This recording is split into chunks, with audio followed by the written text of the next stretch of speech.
Good morning and welcome. Welcome to First Universalist Society in Franklin.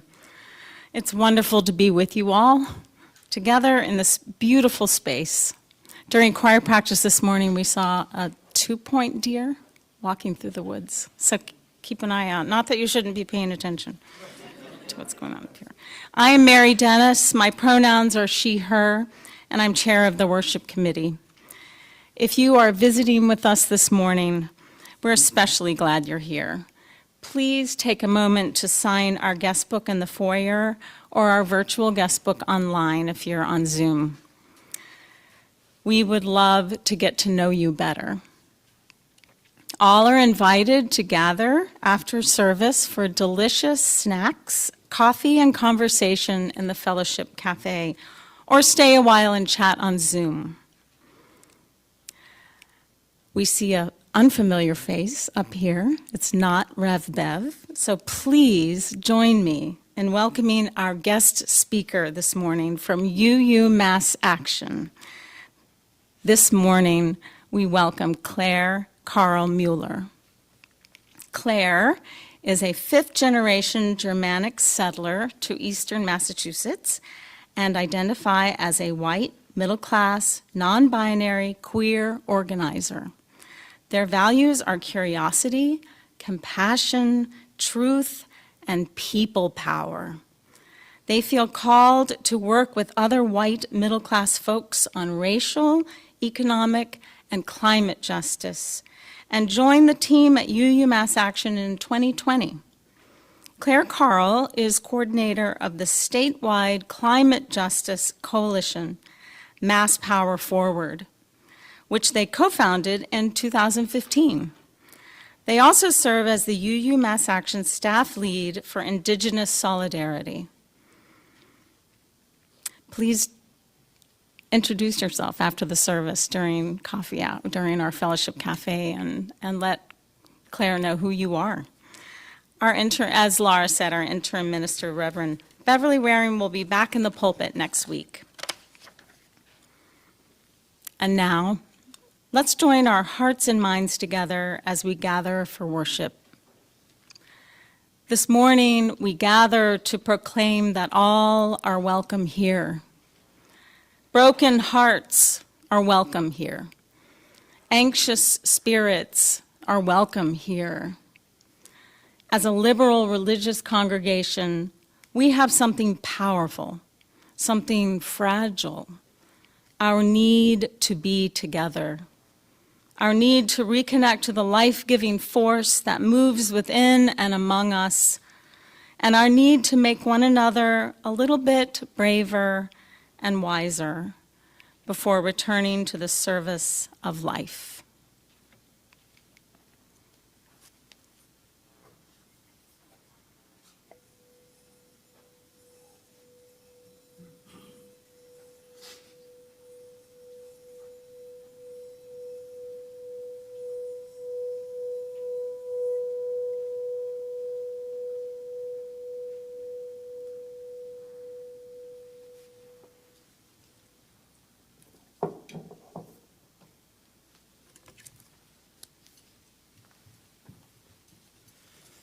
Good morning. Good morning. Thank you for that wonderful welcome and introduction. There's too much beauty in this world to give up on it yet. And it's always too soon to surrender to cynicism. Bring your doubt, your skepticism, your downright confusion, even your bitterness. But in the midst of all of these, in the center, wrap your tender fingers around that still bright thread of hope. Feel in your heart that still steady hunger for something more. The vision we glimpse every day in the rising sun across the foothills. The light that spreads across the face of the one we love. And the look of knowing all there is to know and still loving life, loving us, just as it is, just as we are. For this hour, we come to celebrate, to praise, to give thanks, to refuse to give up, to steady ourselves, keepers of hope, brave builders of this still possible world. Come, let us worship together. I now invite you to rise in body or spirit for our opening hymn, number 1052, The Oneness of Everything. And this is the hymn of the month. I'm told the words are also on the back of the order of service, if that is what you have.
Each Sunday morning, we share a centering ritual with Unitarian Universalists around the world, the lighting of a chalice. As Julia helps us light the chalice, hear these words by Pat Uribe Lichty. We come from many places, along different paths, bringing different truths. We come with different histories and different realities. And yet we come together as one people with faith that we can use our differences to heal ourselves and each other, to bring wholeness to a fractured world. We come seeking to find community, to find acceptance of who we are. In this place, we may find others who are much like us and others who are much different.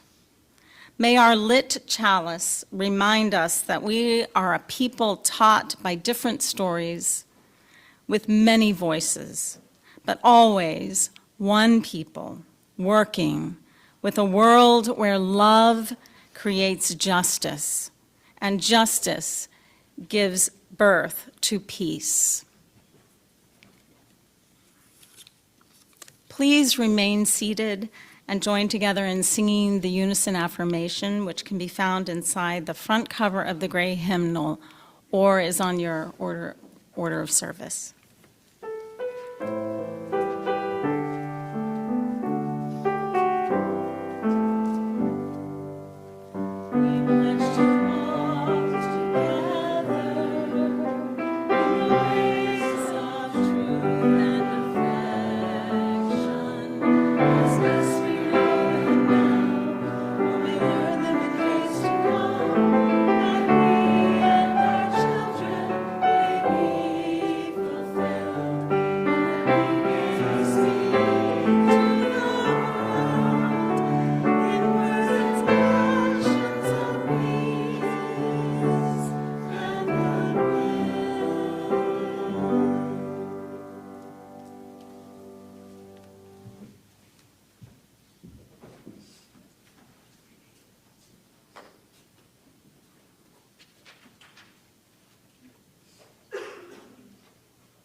Good morning. My name is Sarah Allegretti. My pronouns are she, her, and I'm the acting director of religious education here at FUSF. The land that FUSF is on, this land in space that we love, has been loved and protected for thousands of years. There's a special name for the first groups of people from a place. Indigenous people. The Pokanoket, Wampanoag, Massachusetts, and Nipmuc are Indigenous people from this area, and they are the first groups to call this land home.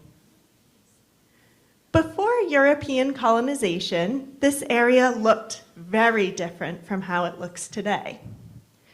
What do you imagine the land looked like back then? There were more native plants there, I don't know. We're going to learn about some of those today. Yeah, more native plants, definitely. Trees. Way more trees. Kind of like a big forest.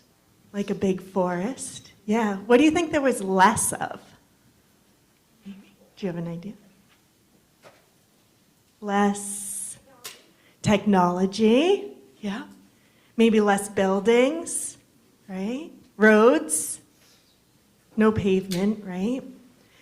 And I think mentioning the plants are really important too. Some of the plants that are here now were not around before European colonization, right?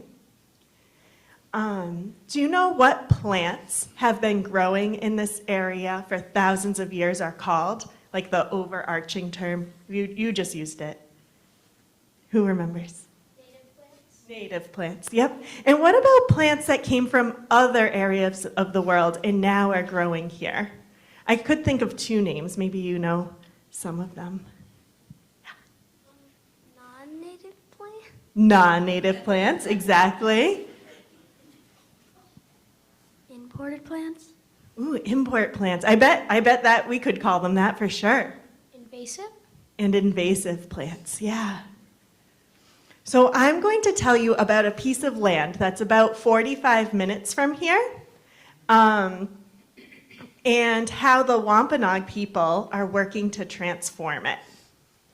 So there was this large 32-acre Catholic summer camp in Kingston, Massachusetts.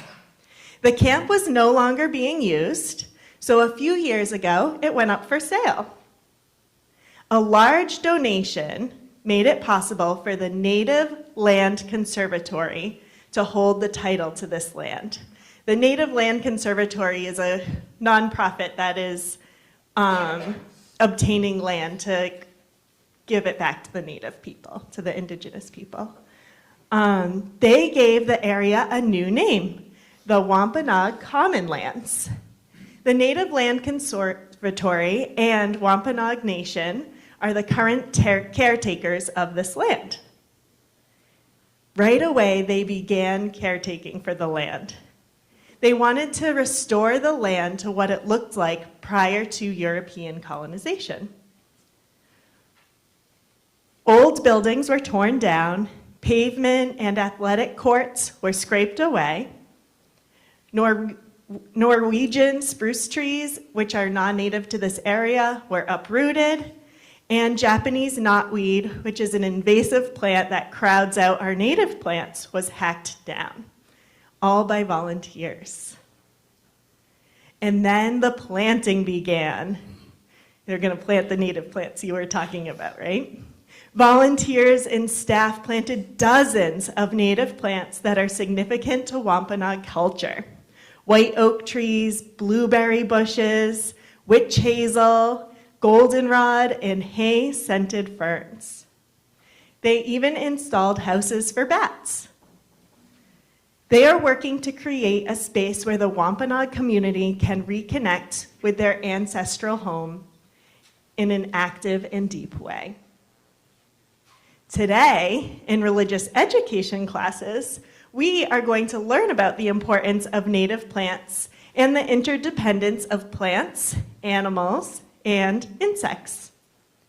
Sterling Cousins is going to teach us how to make mini greenhouses out of gallon jugs, and we will plant native seeds inside.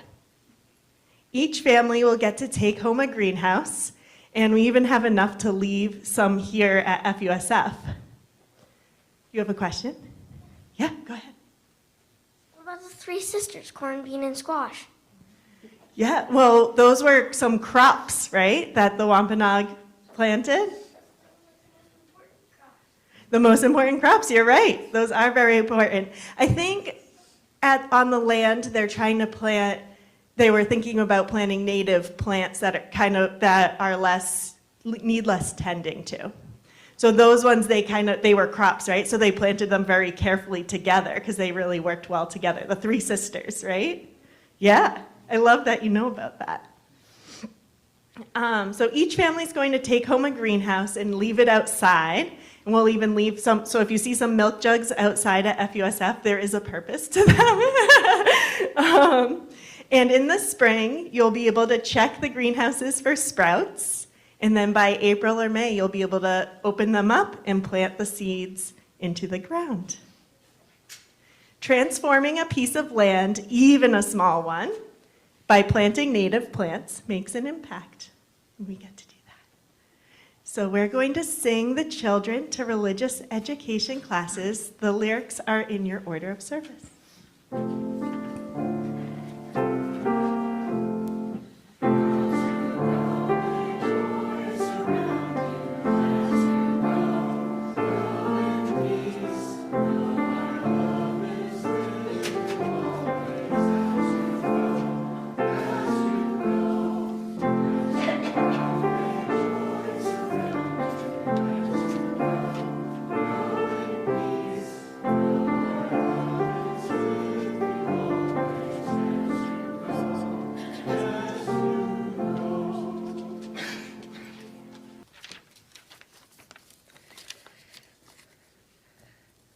I'll share this short reading from Robin Wall Kimmerer and then invite us to pray silently or meditate or reflect. As we work to heal the earth heals us. The land knows you, even when you are lost. Even a wounded world is feeding us. Even a wounded world holds us, giving us moments of wonder and joy.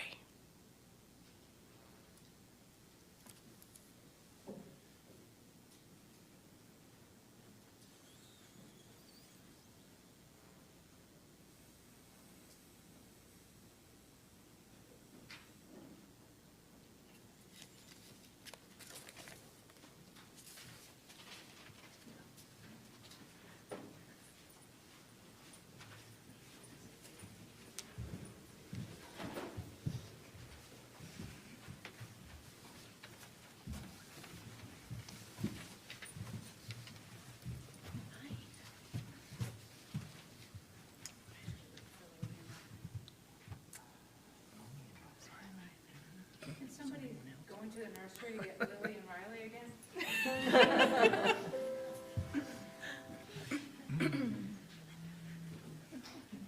I'll walk very slowly.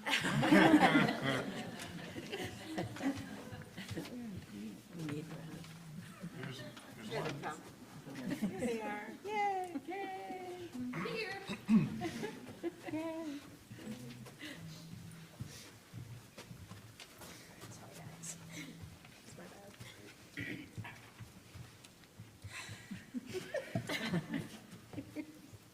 We're gonna keep on walking forward.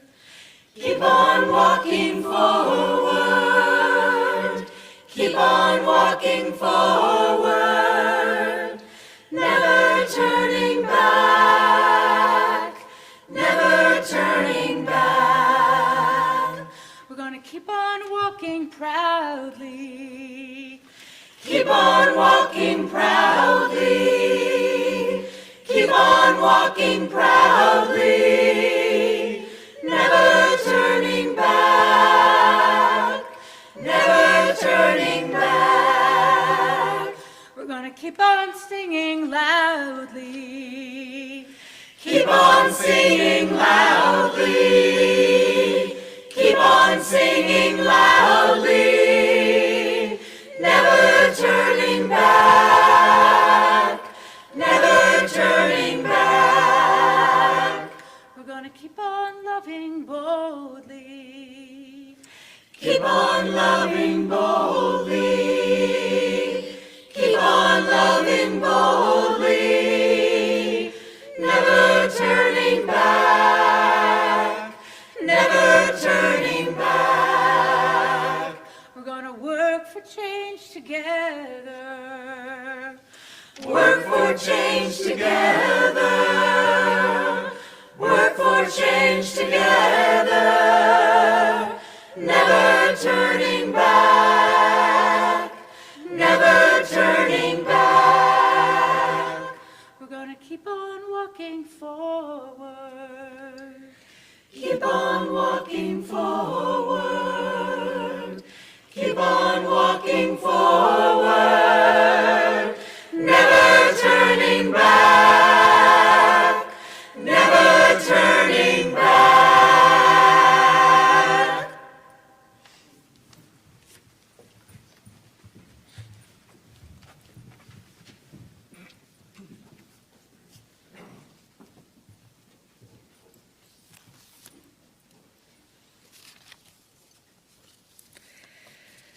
Thank you, singers. This reading is from Rebecca Adamson Cherokee, from her essay, First Nations Survival and the Future of the Earth. The interdependency of humankind, the relevance for relationship, and the sacredness of creation is returning as a fact of life. It is ancient, ancient wisdom. More than any single issue, economic development is the battle line between two competing worldviews. Tribal peoples' fundamental value was with sustainability, and they've conducted their livelihoods in ways that have sustained resources and limited inequalities in their society. What made these traditional economies so radically different and so fundamentally dangerous to Western economies were the traditional principles of prosperity of creation versus scarcity of resources, of sharing and distribution versus accumulation and greed, of kinship usage rights versus individual exclusive ownership rights, and of sustainability versus growth.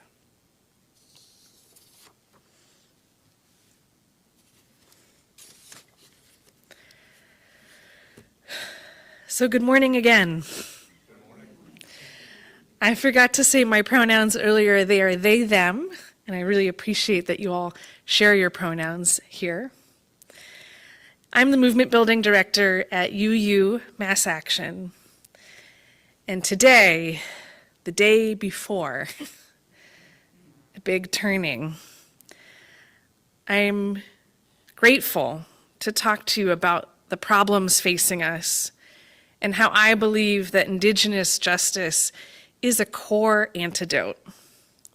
And I'll also share some of the key ways this work is happening here in Massachusetts.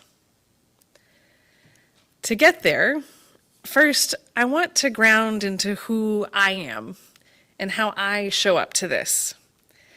As Mary mentioned in my bio, I'm 5th generation on one side, 15th generation on another. Settler, colonist, immigrant, you pick the word, here to Turtle Island, the real name for the United States. And based on my research, my obsessive scanning, some DNA testing of my grandparents, I've discovered that I am at least 11 kinds of European. I'm Irish, Welsh, Scottish, English, French, German, Danish, Swedish, Norwegian, Polish, and a smidge of Balkans. Any cousins in the house? Yeah. So good to be with you. The thing is, since I was a child, I have been drawn to Native American culture. I felt like I had my nose kind of pressed up against the glass of indigeneity. I still remember where in the mall of my childhood, that store with the dream catchers and the stuffed animals and the tapestries, where it was, because I always wanted to go there. I wanted the t-shirt with the full moon and the wolves howling, right? I wanted something about that. It called to me. And as an adult, I've come to understand that that feeling is because I am missing something. I have lost a connection to my heritage from white assimilation, that my ancestors came and they traded some things away to fit in, to access power. And that, honestly, I'm really unhappy about that. And that this is part of a larger system of colonialist racial capitalism. I am a happy person, but I'm also lonely. I'm also stressed about money, my health, my family, the climate, the state of our democracy. Anybody else? Yeah, right? Woo! It's a little overwhelming. At UU Mass Action, we define the root of all of those problems facing us as colonialist racial capitalism. And I understand I'm using this like big jargony word, so I want to unpack it a tiny bit, right? So it's a never-ending, profit-driven extraction of wealth and exploitation of land and people And it's made possible. Been allowed to spin desperately out of control because some people, some places were decided that they were less than. They were exploitable, expendable. Sacrifice zones, as we sometimes call them in the environmental movement. And we see this in Massachusetts, where life expectancies are different depending on what neighborhood you live in, where communities of color and low-income communities have higher rates of pollution in them. So colonialist racial capitalism is currently the dominant system on our planet at this time. But that's not the only thing I want to notice or put my mind on. I also want to notice that this is not the only system on our planet. Last year, I read this book that I brought with me in case you want to take a picture of the cover during fellowship. It's called Restoring the Kinship Worldview. Indigenous voices introduce 28 precepts for rebalancing life on planet Earth. There are an estimated 370 million Indigenous people spread across 70 countries worldwide. And I want to be really frank, they are by no means a monolithic group all living exactly the same, right? There's a lot of diversity.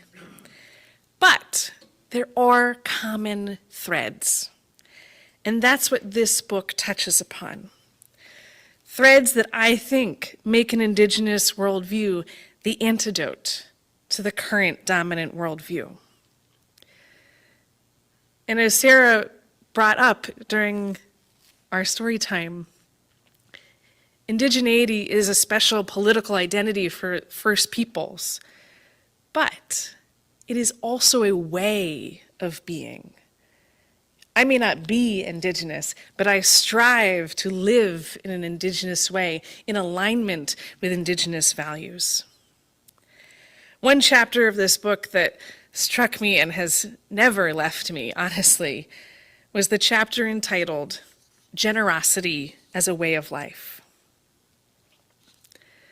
Did you know that when Christopher Columbus arrived, he was so confused by the generosity of the Taino people, the Native Americans he encountered and later murdered and enslaved, that he wrote a letter back to the King of Spain, King Ferdinand. He wrote, quote, "They are so naive.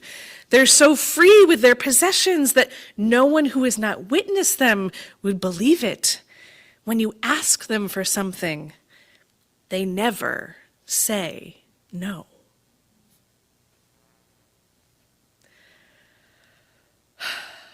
I get goosebumps every time I read that quote out loud. It never stops landing on me. This moment when a taking mindset, can I have that? Can I have that? Can I have that? What about that? Meets a group of people with a giving mindset. Yes, yep, yeah, yeah, you can have that, you need that, yep. Wow. Soon after I read this chapter, I was up in New Hampshire with my partner. We're skiers. And we'd come off the mountain, and we like to, kind of walk through the cute little towns of New Hampshire and window shop. And the sun had gone down, it was getting darker, and so I put on this hat that I had recently gotten. And we walk into a little shop, and as soon as I walk through the door, the woman behind the counter, the cashier, she looks at me and her face lights up. And she says, "Oh, where did you get that hat?" And I paused for a moment. And I said, "I just found it at some store in Boston." And then I slowly took it off. And I said to her, "I've barely worn it. I want you to have it. And I started to hold it out to her. And let me tell you, that began about a 5-minute awkward dance of me going, have it. And she's like, no, no. And I'm like, have it. She's like, I can't, possibly. And then I start to say things like, I don't even really like it. It's not my color. To try and, make it okay that me, a perfect stranger, is responding to her enthusiasm with generosity. I eventually convinced her that it was okay to take it, that I truly wanted her enthusiasm, and that inspired me. It took some coaxing. But I'll tell you, when I walked out of that store back onto Main Street, I felt like I was on cloud 9. It felt so good, like I had lived into a higher version of myself. Those of us, if you're like me, who've been raised in this dominant worldview, this taker culture, we can be unused to generosity. But I've read about this other way of being, other instances where leaders of communities their leadership is gauged by how much they give away. Imagine if that was what tomorrow was like, right? I like to imagine a Massachusetts entirely based on generosity. If you need affordable housing, got you. If you need healthy food, childcare, public transportation, medical leave, disability support, taken care of. What a relief that would be. To know that if challenges face you or your loved ones, our collective, our commonwealth would be there to catch you. And I also want to notice that some of this culture still lives amongst us. I truly think it's completely human and can't actually be stamped out. When I think about our congregations, I think of this being one of the places that we still truly practice this. Last year, one of our board members at UU Mass Action, she broke her leg. She lives alone, and she'd just gotten a puppy. Exactly. And I reached out to her and I said, is there anything we can do? And she said, I'm okay. My congregation's got me. They made a sign-up form. Someone is coming 4 times a day to walk my puppy. Right? Amazing. What would it look like if that were really how our entire Massachusetts operated? If that kind of generosity were built into our public policy? A Dakota elder, Ella Delario, is quoted in this book, in this chapter, contrasting the two systems. She says, the aim of the old Dakota economic system and that of the white man's are one and the same, incongruous as that sounds when we compare the two systems for achieving it. Security. That's the aim. Food, clothing, shelter, an old age free from want. All peoples need that. It's what they struggle for in their respective ways. But the two systems in question are irreconcilable. They go counter to each other. One says, in effect, get now, all you can, as you can, for yourself, and so ensure security for yourself. If all will do this, then everyone will be safe. And this system depends on things, primarily.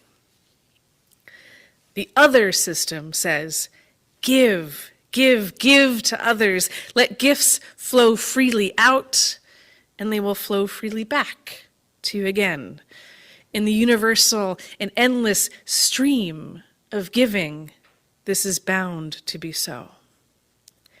And that system is dependent on human beings, friends, relatives, communities.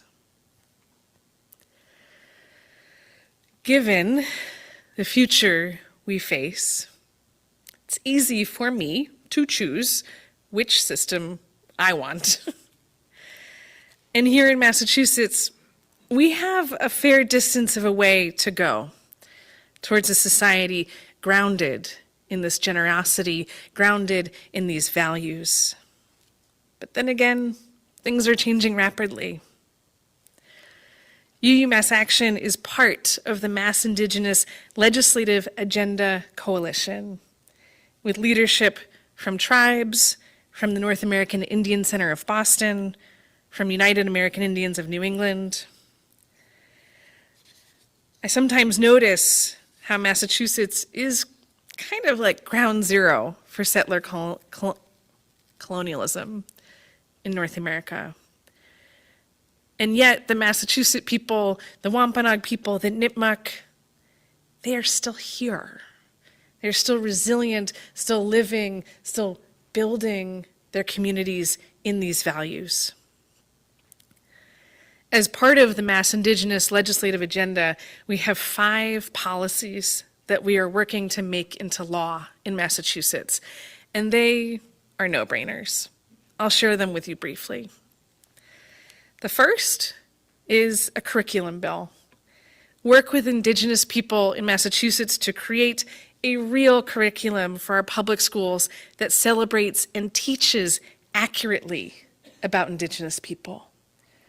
I grew up in Plymouth County, and I'm not sure I actually understood that there were Indigenous people after Thanksgiving. Yeah. Number 2 is establish a commission to monitor the educational outcomes of Indigenous youth in our public schools. Anecdotally, Indigenous families believe that Native youth are not doing as well as their peers in our public schools. But we need to study it, understand it, and then take action. Number 3 is about racist mascots. There are still a couple dozen public schools in Massachusetts that use Native American imagery or language as mascots. This is detrimental not only to Native youth, but to non-Native youth as well, because we learn weird stereotypes, to put it lightly. The 4th is to close loopholes that public institutions like museums and universities currently are still able to use to keep cultural objects and auction them as assets. These are stolen objects, not an asset. They need to be rematriated. And lastly, number 5, let us please replace Columbus Day with Indigenous Peoples Day statewide already, right? So, this isn't like land back all of Massachusetts right away. These are straightforward, no-brainer things that would change incrementally our culture, the way we think about Indigenous people here, and how we teach our youth. We have to keep moving forward towards repair. Moving forward towards that generous future, that generous vision where we are all doing well. Again and again, Indigenous communities across the planet have shown us that we can all live in abundance, that we can have equality, we can have well-being, interdependence, and that these things are alive. As someone who works in the environmental movement, sometimes I hear when we get into our place of despair, like, oh, humans are like a cancer on the earth. And we're like, need to be, let die off. And that feeling, it's awful. It's shame. And what I want to notice instead is that that is not us. as a species. That's just one way of being that somehow got way out of control. And that fundamentally, we were meant to live in generosity, in interdependence, in the values of Jet Pig, if you will, which I think of as corely reflected in this book. I also want to say, when I talk about returning to an Indigenous worldview, I do not mean like going backwards to live in wigwams. I just want to be really clear about that. I still want hot showers. I still want the internet. I just want to live in generosity. And this vision, I think of as my 500-year vision, right? It's been about 500 years since Columbus arrived, give or take. So I don't know that this will fully emerge in my lifetime. But having that vision, having something to hold on to picture, that's what keeps me going. Even when things are very hard and are challenging. To know that there are people on this planet living in generosity now, that my ancestors lived in generosity maybe about 1,000 years ago, and that it's emergent in us, irrepressible in our congregations. We are an excellent species. You can't keep it out of us. And so I invite you to consider joining UMass Action over the next couple months as we worked for justice here in Massachusetts, especially in this new administration. I've brought with me interest cards that I'll offer you on your way to fellowship. There's no obligation to take one, but if you do, I'll take it with me before I leave, and I'll add you to our newsletter. Our new legislative session is starting, and we have deep hope that under this pressure of emerging fascism, our state can be a bulwark. We can move faster, show the way of what it looks like to love each other fiercely. And that perhaps the next time I offer my hat, it won't be quite so awkward. Thank you.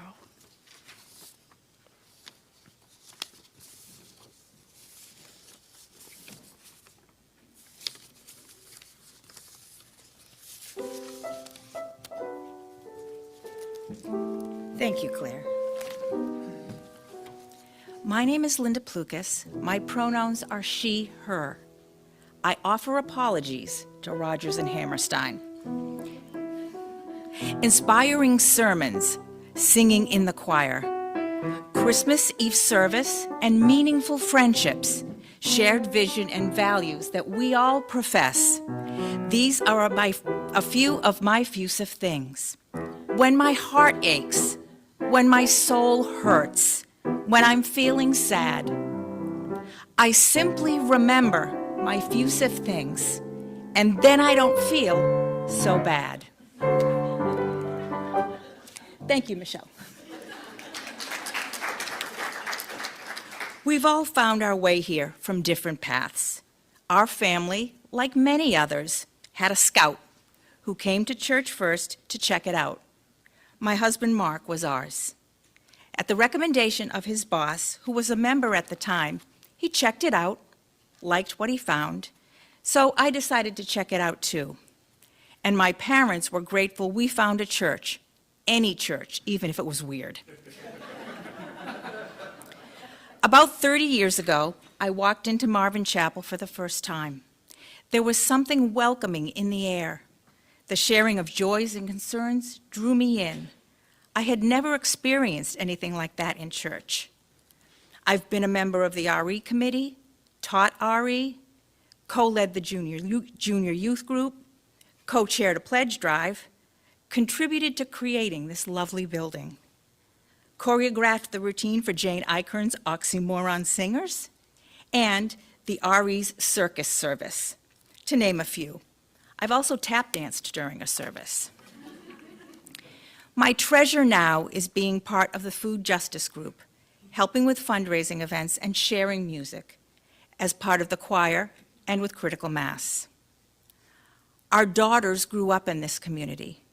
The things they learned and the people who have influenced them, many of whom who are here today, have had a huge impact on what strong, capable women they have become. Our grandchildren have been welcomed here as well. Over the years, I've witnessed many changes. Some I welcomed, others I did not. Some made me question if this was the right spiritual home for me, and yet I kept coming back. Why? The friendships I have made here sustain me. Music lifts my heart and soul. My spiritual growth and being challenged by thoughtful sermons bring me wisdom. I've mourned others' losses and shared their joys. We've also been the recipients of the ministry of this congregation, celebrating milestones like the birth of our grandchildren, and supporting us as our daughter Rachel underwent brain surgery to stop her seizures. I don't know where I would be without my Fusiff family. You've seen me through good times and bad, highs and lows, and for that I will always be grateful. As we start the new chapter of our story by welcoming a settled minister, I ask you to simply remember your favorite Fusiff things and pledge generously. They say that money can't buy happiness. That may be so, but the financial support we give to Fusiff provides all the things that we are grateful for, and so much more. If you've already pledged, thank you. If you haven't, be as generous as you are able. When we give, we say yes to something we value in this congregation. We take up an offering each week to say yes to the values of our UU faith, and yes to this beloved community. Today, our offering, in its entirety, will be given to UU Mass Action. UU Mass Action is the statewide nonprofit providing pathways to justice for UUs to live their lives in action. Working in partnership with frontline organizations, they win victories at the state level for climate and environmental justice, immigration justice, housing justice, Indigenous justice, and decarceration. Through education, workshops, action hours, and trainings, UUs in Massachusetts are building community and achieving social justice. Please consider giving generously. Our morning offering will now be gratefully received. There are many ways to give. Putting money or check in the plate as it passes by, online by going to fusf.org and clicking on Give. Sending a check in the mail to P.O. Box 316 in Franklin. Paying by check or online. If you are paying online, please make a note that you're giving something to the plate giveaway. Thank you for your generosity.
Please rise in body or spirit for hymn number 121 in the Graham hymnal, We'll Build a Land.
You may be seated if you'd like. We are the children of life's longing for itself. Out of the infinite, we come for these brief days, not just to grieve, but to reimagine a way for ourselves and for all those yet to come. Give us the chance to grow into what we can become. Souls sensitive to beauty and hearts open to creativity. Do not shrink and wither us with fear, but quicken the springs of courage within us, now and in the days and months to come. Amen. We'll now sing our farewell song. The words are on the order of service. They are "Carry the flame of peace and love until we meet again." And we sing it twice.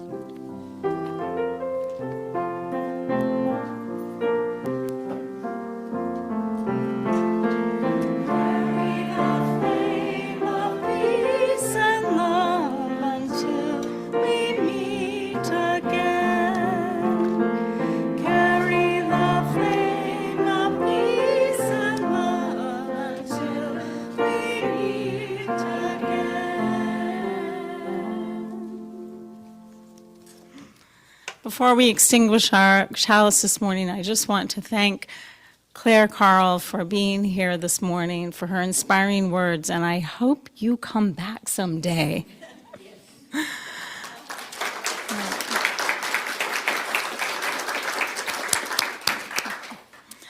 As we extinguish this chalice, we remember our generosity as we move forward and enjoy the day ahead and think as the Indigenous peoples did.